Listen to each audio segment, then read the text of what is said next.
केंद्र सरकार और भारतीय जनता पार्टी की राजनीति का एक तरीका ये रहा है कि वो हर 3 महीने में या 6 महीने में जानबूझकर ऐसा कोई मुद्दा उठाते हैं जिससे देश में असल मुद्दों से नजर हटाई जा सके। जैसे महंगाई से, बेरोजगारी से, किसानों से, भुखमरी से नजरें हटकर कहीं न कहीं हिंदू मुसलमान पर आ जाए और देश का वातावरण कहीं न कहीं हिंदू मुस्लिम की तरफ हो जाए और उससे वो अपनी राजनीतिक रोटी सेक सके। इसी के तहत आज एक मुद्दा आया है, वो है वक्फ का मुद्दा। वक्फ क्या है? वक्फ यह है कि कोई भी मुसलमान अपनी जिंदगी में अपनी मेहनत से कमाए हुए पैसों के जरिए से कोई जमीन खरीदता है और फिर उसकी ये नीयत होती है कि मैं मरने से पहले ये जमीन डोनेट कर दूं और इसका फायदा कम्युनिटी को हो, इसका फायदा जो है लोगों को हो, जिसके जरिए से उसको सवाब मिल सके, पुण्य मिल सके। जैसे आमतौर पर आप हिंदुओं में भी देखेंगे कि वो अपनी जिंदगी में अपनी मेहनत से कमाई हुई जमीन पर मंदिर बनाते हैं। क्यों? ताकि इस दुनिया से जाने के बाद लोग उन्हें याद कर सके और उनको उसका सवाब मिल सके। ये उनकी नीयत होती है, तो इसे वक्फ कहते हैं। अब इन वक्फ की जमीनों पर क्या बनता है? सरकार कहती है कि इस वक्फ की जमीन पर मस्जिदें बनती है, मदरसे बनते हैं। हाँ, इस पर मस्जिद और मदरसे बनते हैं, लेकिन सिर्फ मस्जिद और मदरसे नहीं बनते। इस पर यतीम खाने भी बनते हैं, इस पर कम्युनिटी सेंटर भी बनते हैं, इस पर स्कूल और कॉलेजेस भी बनते हैं, जिसमें पढ़ने वाले और जिससे लाभ और फायदा उठाने वाले सिर्फ मुसलमान नहीं होते बल्कि हिंदू भी होते हैं। जैसे मिसाल के तौर पर मुंबई का एक मशहूर कॉलेज है IY कॉलेज, जिसके अंदर हजारों बच्चे, चाहे वो हिंदू हो, मुस्लिम हो, क्रिश्चियन हो, सिख हो,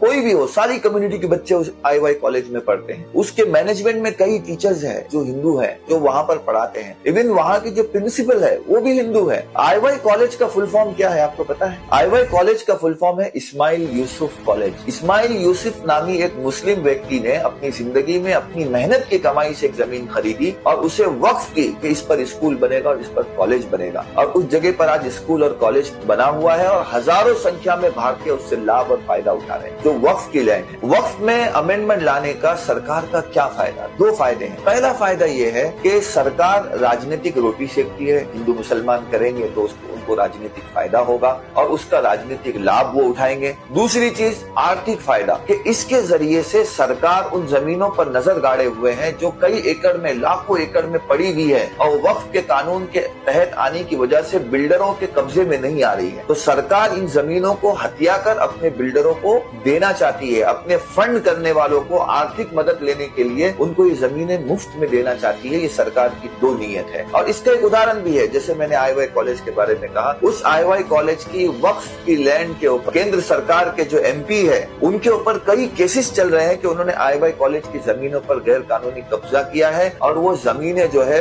बिल्डरों को या प्राइवेट लोगों को सौंप दी है, जिसकी वजह से उस MP के ऊपर जो है वो वक्फ बोर्ड में भी केसेस चल रहे हैं और इसी के साथ हाई कोर्ट में भी केसेस चल रहे हैं। ये दर्शा रहा है, ये बतला रहा है कि सरकार जिंदों को क्या देगी। सरकार तो मुर्दों का भी हक छीनने पर आमदा है और मुर्दों का भी हक छीन कर कहीं न कहीं उससे राजनीतिक और आर्थिक लाभ उठाने की नीयत रखने वाली ये सरकार है, जिसका हम विरोध करते हैं।